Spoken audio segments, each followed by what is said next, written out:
নমস্কাৰ প্ৰিয় দৰ্শকসকল, পোনপ্ৰথমে আজি নতুন এটা ভিডিঅ'লৈ সকলোকে স্বাগতম জনাইছোঁ। জ্যোতিষ শাস্ত্ৰ অনুসৰি গ্ৰহসমূহৰ ৰজা সূৰ্য দেৱতা প্ৰতি মাহতে এটা ৰাশিৰ পৰা আন এটা ৰাশিলৈ গমন কৰে, কিন্তু এই নতুন বছৰৰ আৰম্ভণিত এটা ৰাশিৰ পৰা অন্য এটা ৰাশিলৈ যাওঁতে বৃহস্পতিৰ পূৰ্ণ দৃষ্টি থকাৰ ফলত সূৰ্য দেৱতা আৰু বৃহস্পতিৰ দৃষ্টি সংযোগত ছটা ৰাশিৰ বাবে বিশেষ শুভ সংযোগ লৈ আহিব। গতিকে সেই ছটা ৰাশি কি হয় আৰু কি শুভ সংযোগৰ ফলত আপোনাৰ এই নতুন বছৰৰ আৰম্ভণিটোত কেনেধৰণৰ শুভ ফল লাভ কৰিব, সেই বিষয়ে ভিডিঅ'টোত সম্পূৰ্ণভাৱে জানিব পাৰিব। লগতে তাৰ আগতে জনাই দিছোঁ যে বৃহস্পতিৰ ঘৰত সূৰ্য দেৱতা অৱস্থান কৰাৰ ফলত আৰু যিহেতু বৃহস্পতিৰ পূৰ্ণ দৃষ্টি থাকিব এই বছৰটোৰ আৰম্ভণিত, গতিকে অতি শুভ সংযোগ এইকেইটা দিনত দেখা গৈছে। গতিকে আহক আজি আমি এই ভিডিঅ'টোৰ জৰিয়তে জানো কোনটো ৰাশিৰ বাবে কিমান শুভ ফলদায়ক হৈ পৰিব আৰু আপোনাৰ বাবে এই নতুন বছৰৰ আৰম্ভণিটো কেনেধৰণৰ হ'ব সেই বিষয়ে জানো। প্ৰথমতে ৰাশি চক্ৰৰ প্ৰথমটো ৰাশি মেঘ ৰাশিৰ পৰা আৰম্ভ কৰিছোঁ। মেঘ ৰাশিৰ ব্যক্তিসকলৰ যিহেতু সূৰ্য দেৱতা হৈছে আপোনাৰ ৰাশিৰ পঞ্চমপতি, গতিকে পঞ্চমপতি হৈ বৰ্তমান ভাগ্যস্থানত অৱস্থান কৰাৰ ফলত আপোনাৰ এইকেইটা দিনত ভাগ্যত উন্নতি হ'ব। বিভিন্ন প্ৰকাৰৰ সুখবৰবোৰ আপুনি লাভ কৰিব। গুৰুৰ পৰা আপুনি শুভ খবৰ লাভ কৰিব পাৰে, বিশেষকৈ শিক্ষাগুৰু হওক নতুবা দীক্ষাগুৰুৱে হওক, তেনেধৰণৰ কোনো গুৰুতুল্য ব্যক্তিৰ পৰা শুভ খবৰ এই বছৰটোৰ আৰম্ভণিত লাভ কৰিব। লগতে ৰবিৰ দৃষ্টি যেতিয়া তৃতীয় ভাৱত থাকে তেতিয়া বিশেষ শুভ দৃষ্টি হৈ পৰে। গতিকে তৃতীয়ত শুভ দৃষ্টি থকাৰ ফলত আপোনাৰ কাম কৰাৰ ইচ্ছা বৃদ্ধি পাব, কৰ্মদক্ষতা বাঢ়িব, আত্মবিশ্বাস বাঢ়িব। লগতে শিক্ষাটো পঢ়া শুনাত অগ্ৰগতি হ'ব, পঢ়াত কিছু গুৰুত্ব বাঢ়িব। বন্ধুৰ পৰা এই নতুন বছৰৰ আৰম্ভণিত আপুনি বিভিন্ন ধৰণৰ সহায় সহযোগিতা লাভ কৰিব পাৰে। লগতে ভাতৃ ভগ্নীৰ শুভ খবৰ এই বছৰটোৰ আৰম্ভণিত হ'ব পাৰে। গতিকে সকলো ক্ষেত্ৰত লক্ষ্য কৰি মেঘ ৰাশিৰ ব্যক্তিসকলৰ বাবে এই নতুন বছৰৰ আৰম্ভণি ৰবি আৰু বৃহস্পতি গুৰুৰ শুভ সংযোগত বিশেষ শুভ দৃষ্টি থকাৰ বাবে এওঁলোকে এই নতুন বছৰৰ আৰম্ভণিটো এওঁলোকৰ অতি সুন্দৰভাৱে হ'ব। বৃষ ৰাশিৰ ব্যক্তিসকলৰ এই নতুন বছৰৰ আৰম্ভণিত ৰাশিৰ পৰা অষ্টম স্থানত ৰবিৰ অৱস্থানে আপোনাৰ বিশেষকৈ স্বাস্থ্যজনিত ক্ষেত্ৰত ফালৰ পৰা অকণমান মধ্যম, কিন্তু এওঁলোকৰ ধৰ্ম কৰ্মৰ প্ৰতি বিশ্বাস আৰু গুৰুত্ব বাঢ়িব। ক'ৰবাত সৰু সুৰা তীৰ্থ ভ্ৰমণো এই নতুন বছৰৰ আৰম্ভণিতে হ'ব পাৰে। ধন আকস্মিকভাৱে আপোনাৰ হাতলৈ আহিব। ধনৰ এই মাহত লগতে এই নতুন বছৰৰ আৰম্ভণিত কোনো ধৰণৰ অভাৱ নহয়। ঘৰত সা সম্পত্তিও বৃদ্ধি পাব, কিন্তু নিজৰ অকণমান স্বাস্থ্যৰ যত্ন ৰখাটো বিশেষ প্ৰয়োজনীয়।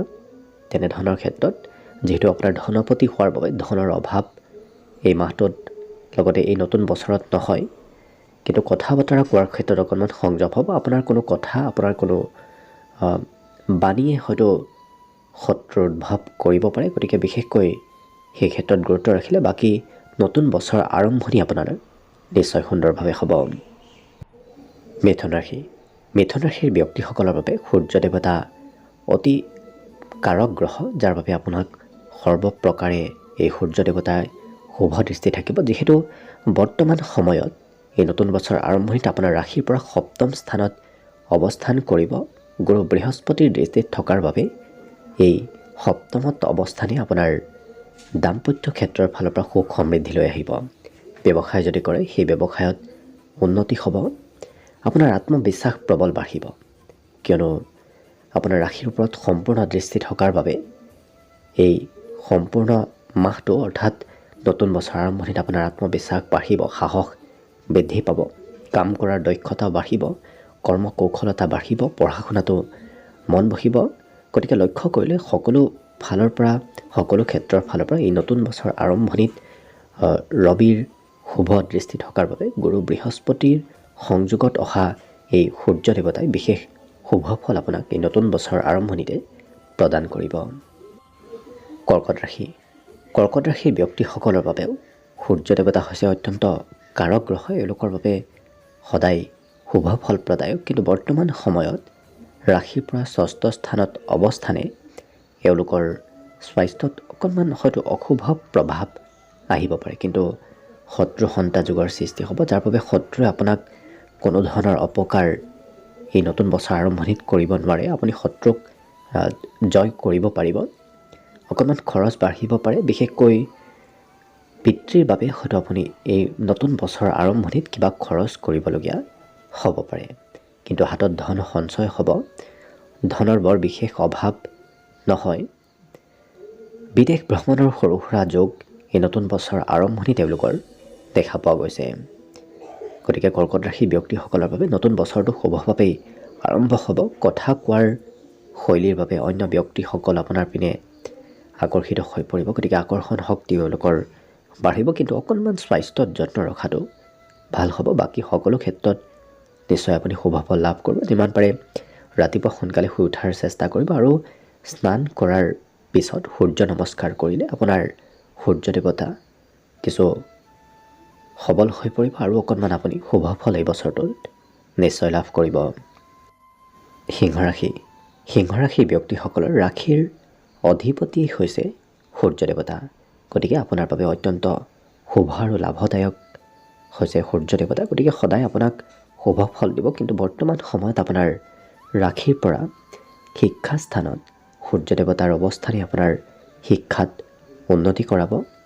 বিভিন্ন প্ৰকাৰৰ শুভ ফল আপুনি শিক্ষা ক্ষেত্ৰত এই নতুন বছৰ আৰম্ভণিত লাভ কৰিব। লগতে বিবাহিতসকলে সন্তানৰ ফালৰ পৰা শুভ ফল লাভ কৰিব। সন্তানৰ উন্নতি, সন্তানৰ প্ৰগতি এই নতুন বছৰৰ আৰম্ভণিত আপুনি দেখা পাব।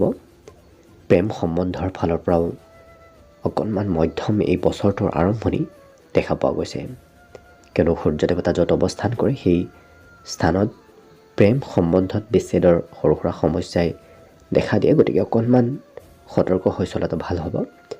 কিন্তু একাদশত পূৰ্ণ দৃষ্টি থকাৰ বাবে এওঁলোকৰ নতুন বছৰ আৰম্ভণিত ধন টকা পইচা কিছু হাতলৈ আহিব, উপাৰ্জন বৃদ্ধি পাব, ইচ্ছাসমূহ পূৰণ হ'ব। মনৰ ভাবি থকা কাম, ভাবি থকা কথাসমূহ এই নতুন বছৰ আৰম্ভণিতে সিদ্ধি হোৱাৰ পূৰ্ণ সম্ভাৱনা আছে। আত্মবিশ্বাস প্ৰবল বাঢ়িব। গতিকে সাহসী মনোবৃত্তিৰ কিছু গৰাকী হৈ পৰিব। গতিকে লক্ষ্য কৰিলে সিংহ ৰাশিৰ ব্যক্তিসকলৰ বাবে অত্যন্ত শুভদায়ক হৈ পৰিব এই নতুন বছৰটোৰ আৰম্ভণিত, যিহেতু গুৰু বৃহস্পতিৰ দ্বাৰা দৃষ্ট হৈ থকাৰ বাবে সূৰ্য দেৱতা আৰু অকণমান বলৱান হৈ পৰিব আৰু আপোনাৰ বাবে শুভ ফল আৰু শুভদায়ক হৈ পৰিব। একেদৰে কন্যা ৰাশিৰ ব্যক্তিসকলৰ সূৰ্য দেৱতা বৰ্তমান সময়ত ৰাশিৰ পৰা চতুৰ্থ স্থানত অৱস্থান কৰি আছে, যাৰ ফলত আপোনাৰ ঘৰুৱা সা সম্পত্তি বৃদ্ধিৰ পূৰ্ণ সম্ভাৱনা আছে। নতুন সা সম্পত্তি ঘৰত অহাৰ সম্ভাৱনা প্ৰবল আছে। ঘৰত কোনোবা ব্যক্তিৰ চৰকাৰী হয়তো কৰ্মসংস্থাপন এই নতুন বছৰ আৰম্ভণিত হ'ব পাৰে, কিন্তু খৰচৰ মাত্ৰা অকণমান বাঢ়িব। আপুনি ভবাতকৈ কোনো সময়ত হয়তো খৰচ অকণমান বৃদ্ধি পাব পাৰে। কিন্তু দশম স্থানত পূৰ্ণ দৃষ্টি থাকিব, যাৰ বাবে নতুন কৰ্মপ্ৰাপ্তিৰ সম্ভাৱনা অকণমান আপোনাৰ দেখা গৈছে। গতিকে নতুন চাকৰি বাকৰি, বিশেষকৈ সূৰ্য দেৱতা য'ত অৱস্থান কৰে তেনে স্থানত যদি কৰ্মস্থান হয়, তেতিয়াহ'লে চৰকাৰী চাকৰি ক্ষেত্ৰৰ ফালৰ পৰা অত্যন্ত শুভদায়ক। গতিকে বৰ্তমান সময়ত আপোনাৰ তেনেধৰণৰ এক সংযোগ দেখা পোৱা গৈছে। চেষ্টা অকণমান কৰক, নিশ্চয় আপুনি এই নতুন বছৰৰ আৰম্ভণিত তেনেধৰণৰ কিবা শুভ খবৰ পাব পাৰে। বাকী আপোনাৰ বাবে সকলো ক্ষেত্ৰত শুভ ফল আপুনি এই নতুন বছৰৰ আৰম্ভণিতে নিশ্চয় লাভ কৰিব। তুলা ৰাশি। তুলা ৰাশি ব্যক্তিসকলৰ এই নতুন বছৰৰ আৰম্ভণিত গুৰু বৃহস্পতি আৰু সূৰ্য দেৱতাৰ শুভ সংযোগ আপোনাৰ তৃতীয় স্থানত থাকিব, যাৰ ফলত আপোনাৰ কৰ্ম কৌশলতা বাঢ়িব, কাম কৰাৰ ইচ্ছা কিছু বৃদ্ধি পাব। লগতে যিহেতু একাদশ প্ৰতি আপোনাৰ হৈছে সূৰ্য দেৱতা, গতিকে উপাৰ্জনৰ মাত্ৰাও আপোনাৰ এই নতুন বছৰ আৰম্ভণিতে কিছু বৃদ্ধি পাব। লগতে ভাগ্যস্থানত সম্পূৰ্ণ দৃষ্টি থকাৰ ফলত এওঁলোকৰ ভাগ্যত উন্নতি হ'ব। আকস্মিক কিবা ভাল খবৰ এই নতুন বছৰ আৰম্ভণিত পাব পাৰে। ধাৰ্মিক কাৰ্যত অংশগ্ৰহণৰ সম্ভাৱনা এই নতুন বছৰ আৰম্ভণিত দেখা পোৱা গৈছে।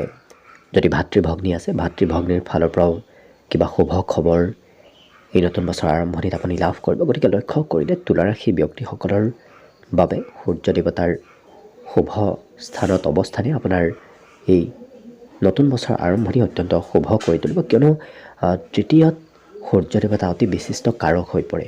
গতিকে আপোনাৰ বাবে বিশেষ শুভ সংযোগ থকাৰ বাবে আপুনি শুভ ফল নিশ্চয় লাভ কৰিব। বৃশ্চিক ৰাশি। বৃশ্চিক ৰাশিৰ ব্যক্তিসকলৰ এই নতুন বছৰ আৰম্ভণিত গুৰু বৃহস্পতি আৰু সূৰ্য দেৱতাৰ যি দৃষ্টি সংযোগ হৈছে, সেই মহাসংযোগ আপোনাৰ ধনস্থানৰ সৈতে হৈছে। গতিকে এই নতুন বছৰ আৰম্ভণিত আপোনাৰ হাতত ধন বৃদ্ধি পাব। ধন উপাৰ্জনৰ তুলনাত সঞ্চয় আপোনাৰ হোৱা দেখা যাব। কথা কোৱাৰ শৈলী খুব সুন্দৰ হৈ পৰিব। আপুনি যি ক'ব সেই কথা সমাজত সকলোৱে মানি চলিব। সমাজত আপোনাৰ আত্মবিশ্বাসো বাঢ়িব। কৰ্মপ্ৰতি হোৱাৰ বাবে আপোনাৰ কৰ্মস্থানতো এই নতুন বছৰ আৰম্ভণিত কিবা শুভ খবৰ আহিব পাৰে। কৰ্মক্ষেত্ৰৰ ফালৰ পৰা অতি শুভ। ৰবিৰ শুভ প্ৰভাৱ থকাৰ বাবে আপোনাৰ কৰ্মত উন্নতি হ'ব। পিতৃৰ স্বাস্থ্যৰ উন্নতি হোৱাও দেখা যাব এই নতুন বছৰৰ আৰম্ভণিত।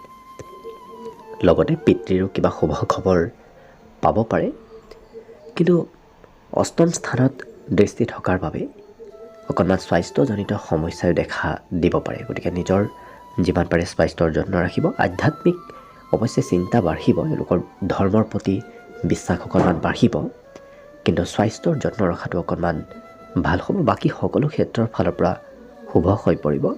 যিমান পাৰে ৰাতিপুৱা সোনকালে শুই উঠাৰ চেষ্টা কৰিব আৰু স্নান কৰাৰ পিছত সূৰ্য নমস্কাৰ কৰিলে আপোনাৰ সেই আহিবলগীয়া অশুভ প্ৰভাৱসমূহ দূৰ হৈ আপোনাৰ নতুন বছৰটো শুভ হৈ পৰিব আৰু মংগলদায়ক হৈ পৰিব।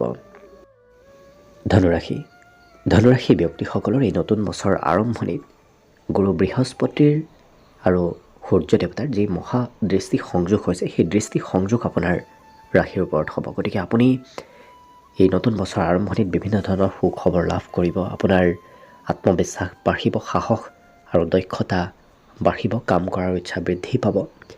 লগতে আপুনি চৰকাৰী ফালৰ পৰা কিবা ভাল খবৰ আকস্মিকভাৱে হয়তো এই নতুন বছৰ আৰম্ভণিত পাব পাৰে।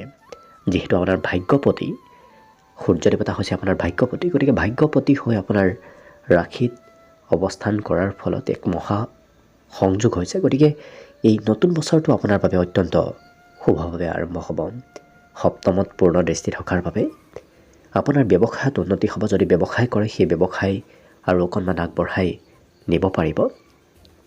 বিবাহিতসকলৰ দাম্পত্যৰ ক্ষেত্ৰৰ ফালৰ পৰা মাজে সময়ে অকণমান হয়তো সৰু সুৰা মতভেদ চলি থাকিব পাৰে, কিন্তু সম্বন্ধত কোনো ধৰণৰ প্ৰভাৱ নপৰে। সৰু সুৰা মতভেদ হ'লেও পুনৰ সেই মতভেদসমূহ দূৰ হৈ সম্বন্ধ আৰু অধিক সুদৃঢ় হৈ পৰিব। গতিকে লক্ষ্য কৰিলে ধনুৰাশি ব্যক্তিসকলৰ এই নতুন বছৰ আৰম্ভণিতে অতি সুন্দৰভাৱেই আৰম্ভ হ'ব। মকৰ ৰাশি। মকৰ ৰাশি ব্যক্তিসকলৰ এই নতুন বছৰৰ আৰম্ভণিত গুৰু বৃহস্পতিৰ দৃষ্টি সূৰ্য দেৱতাৰ ওপৰত সম্পূৰ্ণ থকাৰ বাবে বৰ্তমান সময়ত আপোনাৰ খৰচৰ স্থানত সেই দৃষ্টি পৰিব। গতিকে খৰচ অকণমান বাঢ়িব, কিন্তু এইটো চিন্তা কৰিব নালাগে। আপোনাৰ খৰচৰ স্থানত দৃষ্টি থাকিলেও বিপৰীত ৰাজযোগৰ সৃষ্টি হোৱাৰ বাবে আপোনাৰ সেই খৰচ সৎপথত হ'ব। আপোনাৰ যিমান খৰচ হ'ব লাগিছিল সিমান অৱশ্যে নহয়, কিয়নো বিপৰীত ৰাজযোগৰ সৃষ্টিৰ ফলত আপোনাৰ খৰচৰ মাত্ৰা যথেষ্ট হ্ৰাস পাব, সৎপথত খৰচ হ'ব। অকণমান স্বাস্থ্যজনিত ক্ষেত্ৰতো বিগত মাহৰ তুলনাত এই নতুন বছৰ আৰম্ভণিত আপোনাৰ উন্নতি হ'ব। বেমাৰ আজাৰ চলি আছিল যদিও সেই বেমাৰ আজাৰসমূহৰ পৰা পৰিত্ৰাণ লাভ কৰিব। ৰোগ ব্যাধি দূৰৰ পিছত আপোনাৰ শত্ৰুসমূহো দূৰ হ'ব। যদি শত্ৰুৱে অকণমান আপোনাক ষড়যন্ত্ৰ কৰি আছিল, সেই ষড়যন্ত্ৰসমূহ আপুনি এই নতুন বছৰ আৰম্ভণিতে ধৰা পেলাব পাৰিব। গতিকে শত্ৰু সন্তা যুগৰো সৃষ্টি হোৱা দেখা পোৱা গৈছে। ৰোগ ব্যাধি সকলো দূৰ হ'ব আৰু বিশেষকৈ এওঁলোকৰ তীৰ্থ ভ্ৰমণৰ যোগ এই নতুন বছৰ আৰম্ভণিত কিছু দেখা পোৱা গৈছে। গতিকে লক্ষ্য কৰিলে যদিও খৰচৰ স্থানত সূৰ্য দেৱতাৰ অৱস্থানে এওঁলোকৰ কিছু খৰচ বঢ়াব লাগিছিল, নতুবা অশুভ প্ৰভাৱ দিব লাগিছিল, কিন্তু বিপৰীত ৰাজযোগ সৃষ্টি হোৱাৰ বাবে এওঁলোকৰ সম্পূৰ্ণ বিপৰীত হৈ পৰিব আৰু অশুভ প্ৰভাৱসমূহ সকলো দূৰ হৈ এই নতুন বছৰৰ আৰম্ভণি এওঁলোকৰ শুভভাৱে হ'ব। গতিকে শুভ ফল আপুনি নিশ্চয় লাভ কৰিব। কুম্ভ ৰাশি। কুম্ভ ৰাশি ব্যক্তিসকলৰ এই নতুন বছৰৰ আৰম্ভণিত সূৰ্য দেৱতা আপোনাৰ একাদশ স্থানত অৱস্থান কৰিব। সূৰ্য দেৱতাৰ ওপৰত গুৰু বৃহস্পতিৰ পূৰ্ণ দৃষ্টিয়ে সংযোগ থকাৰ বাবেই এই মহাসংযোগ আপোনাৰ একাদশত হ'ব। গতিকে উপাৰ্জন প্ৰবল বাঢ়িব। আপোনাৰ একাধিক পথৰ পৰা উপাৰ্জন এই নতুন বছৰৰ আৰম্ভণিতে আপোনাৰ বৃদ্ধি পাব। ইচ্ছাসমূহ পূৰণ হ'ব, কিয়নো গুৰু বৃহস্পতি আৰু সূৰ্য দেৱতাই আপোনাৰ ইচ্ছাসমূহ পূৰণ কৰাব।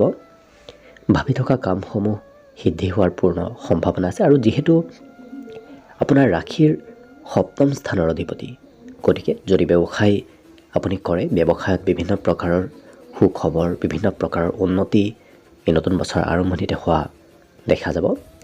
লগতে শিক্ষাস্থানত পূৰ্ণ দৃষ্টি থকাৰ বাবে শিক্ষাত উন্নতি হ'ব। শিক্ষাত পঢ়া শুনাটো আগ্ৰহ বাঢ়িব, ধৈৰ্য কিছু বৃদ্ধি পাব। প্ৰেম সম্বন্ধৰ ফালৰ পৰা এই নতুন বছৰৰ আৰম্ভণিটো অকণমান মধ্যম হ'ব, কিয়নো প্ৰেমৰ স্থানত সূৰ্য দেৱতাৰ দৃষ্টিয়ে অকণমান হয়তো প্ৰেমত বিচ্ছেদ কৰাব পাৰে। গতিকে কিছু সতৰ্ক হৈ চলিলে বাকী সকলো ক্ষেত্ৰত শুভ ফল দেখা গৈছে। গতিকে এই মহাসংযোগৰ ফলত আপোনাৰ নতুন বছৰৰ আৰম্ভণি বিশেষকৈ ধন টকা পইচাৰ ফালৰ পৰা অত্যন্ত শুভভাৱে হ'ব। শেষত মীন ৰাশিৰ ব্যক্তিসকলৰ বিষয়ে জনাইছোঁ। মীন ৰাশিৰ ব্যক্তিসকলৰ এই নতুন বছৰৰ আৰম্ভণিত বিশেষকৈ গুৰু বৃহস্পতি আৰু সূৰ্য দেৱতাৰ যি মহাসংযোগ হ'ব, সেই মহাসংযোগ আপোনাৰ দশম স্থান অৰ্থাৎ কৰ্মস্থানত হ'ব। গতিকে কৰ্মত বিশেষ শুভ খবৰ অহাৰ সম্ভাৱনা এই নতুন বছৰৰ আৰম্ভণিতে দেখা পোৱা গৈছে। কৰ্মত উন্নতি হ'ব। বিশেষকৈ সূৰ্য দেৱতা চৰকাৰী চাকৰিৰ কাৰক, গতিকে চৰকাৰী কৰ্মৰ প্ৰাপ্তিৰ সম্ভাৱনা প্ৰবল দেখা পোৱা গৈছে। পিতৃৰ স্বাস্থ্যৰ উন্নতি হ'ব। পিতৃৰ বিভিন্ন ধৰণৰ ভাল খবৰ এই নতুন বছৰৰ আৰম্ভণিতে আপুনি লাভ কৰিব। লগতে চতুৰ্থ স্থানত সূৰ্য দেৱতাৰ পূৰ্ণ দৃষ্টি থকাৰ বাবে ঘৰত সা সম্পত্তি বৃদ্ধি পাব। ঘৰুৱা সম্পত্তি বৃদ্ধিৰ যোগ দেখা পোৱা গৈছে। বন্ধুত্ব বাঢ়িব। ভাল ভাল বন্ধু এই নতুন বছৰৰ আৰম্ভণিতে আপুনি নিশ্চয় লাভ কৰিব। অৱশ্যে সৰু সুৰা স্বাস্থ্যজনিত সমস্যাই দেখা দিব পাৰে, যিহেতু ষষ্ঠপতি হোৱাৰ বাবে অকণমান স্বাস্থ্যত প্ৰভাৱ পৰিব পাৰে। গতিকে যিমান পাৰে নিজৰ স্বাস্থ্যৰ যত্ন ৰাখিলে বাকী সকলো ক্ষেত্ৰত অৱশ্যে আপুনি এই নতুন বছৰৰ আৰম্ভণিত সূৰ্য দেৱতা আৰু যি গুৰু বৃহস্পতিৰ মহাসংযোগ হৈছে, সেই মহাসংযোগৰ শুভ ফল আপুনি নিশ্চয় লাভ কৰিব। গতিকে আশা কৰিছোঁ প্ৰত্যেকটো ৰাশিৰ বাবে যেন শুভ আৰু মংগলময় হৈ পৰক নতুন বছৰটো, তাৰেই কামনাৰে আজিৰ বাবে ভিডিঅ'টো ইমানতে সামৰি মাৰিছোঁ। ধন্যবাদ।